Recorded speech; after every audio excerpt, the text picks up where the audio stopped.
Bismillahirrahmanirrahim. Assalamualaikum warahmatullahi wabarakatuh. Baiklah, saya di sini akan menjelaskan hukum-hukum tanwin dan nun mati apabila bertemu dengan huruf hijaiyah.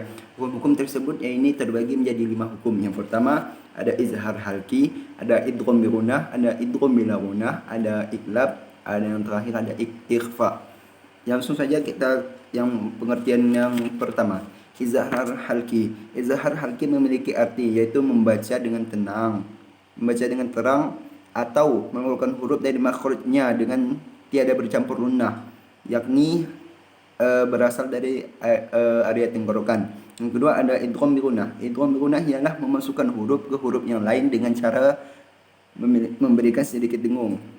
Untuk idgham bi gunnah sendiri memiliki arti yang hampir sama, cuma sebaliknya, memasukkan huruf ke satu huruf yang lain cuma tidak berdengung.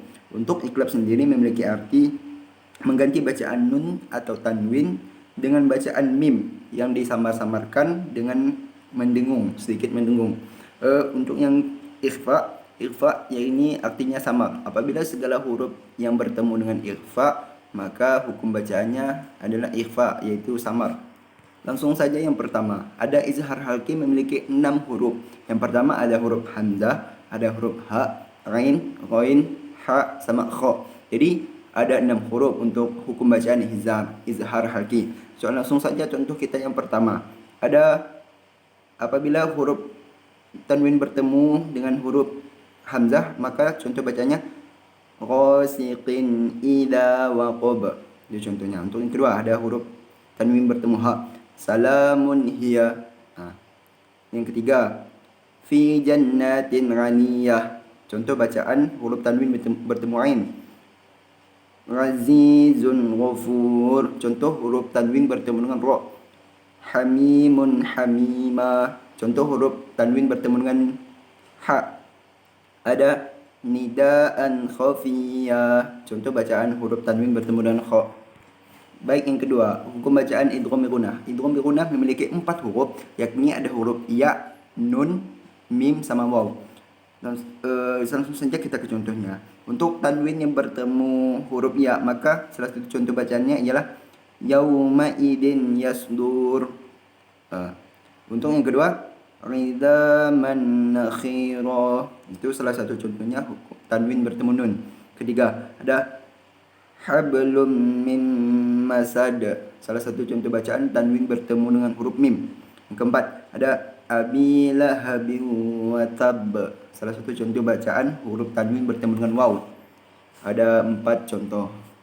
Untuk selanjutnya ada hukum bacaan idgham bila gunnah. Idgham bila gunnah ini tidak memiliki dengung, dan idgham bila gunnah ini memiliki 2 huruf, yaitu huruf lam dan ra. Salah satu contohnya fawailul lil musallin. Salah satu contoh hukum bacaan tanwin apabila bertemu dengan lam. Yang kedua ada fi 'isyatin radiyah. Salah satu contoh bacaan hukum tanwin bertemu dengan ra. Untuk yang keempat ada hukum bacaan iklab. Salah satu contoh bacaan iklab di sini ialah yauma idin jahannam. Yauma idin jahannam. Salah satu contoh bacaan apabila huruf tanwin bertemu dengan ba. Dan huruf iklab ini ada cuma satu, yaitu iklab saja. Nah, salah satu contoh bacanya itu tadi. Untuk selanjutnya ada yang terakhir ikhfa. Ayat ikhfa ini ialah ada 15. Huruf ikhfa ini adalah huruf selain daripada huruf yang ada di izhar, idgham bi gunnah, idgham bila gunnah sama iklab. Jadi selain daripada huruf yang terdapat dalam hukum bacaan tersebut, maka semua huruf hijaiyah termasuk ke dalam ikhfa, yaitu hukum bacaan.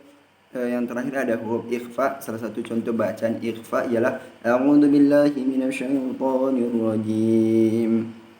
Istidzatsana kam jada syakhsun qad sama. Contoh yang kedua, dum thayyiban zid fi qada' zalima. Kedua ayat tersebut merupakan salah satu potongan ayat yang mencontohkan hukum bacaan ikhfa. Baik, sekian yang dapat saya jelaskan. Sedikit yang bisa saya jelaskan dalam pengertian hukum-hukum bacaan nun dan tanwin.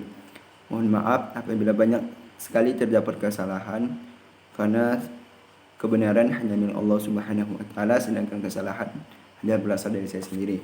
Wabillahi taufiq wal hidayah. Wassalamualaikum warahmatullahi wabarakatuh.